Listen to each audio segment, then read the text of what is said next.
مرکز مطبوعات وزارت کارهای داخلی تاجیکستان روز 10 فوریه از آشکار شدن بازدو حالت قلابی خبر داد. از جمله به شعبه وزارت کارهای داخلی یک در نویه شو منصور با عریضه مرد 66 ساله ساکن پایتخت مراجعت نموده است که 2 مارس سال 2016 مرد 38 ساله ساکن شهر دوشنبه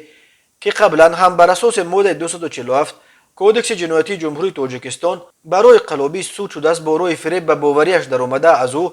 21000 دلار آمریکایی گرفته تا حال مبلغش را برنگردانیده است. اینچنین از جانب کارمندان شعبه وزارت کارهای داخلی در شهر وحدت ضمن گذراندن چاره‌بینی‌های اپراتیوی جستجوی مردان 46 و 58 ساله ساکنان شهر مذکور با گمان قلابی دستگیر شدند. وزارت کارهای داخلی گفت نامبردگان سال 2012 با روی فریب به باوری مرد 66 ساله ساکن همین شهر در آمده از او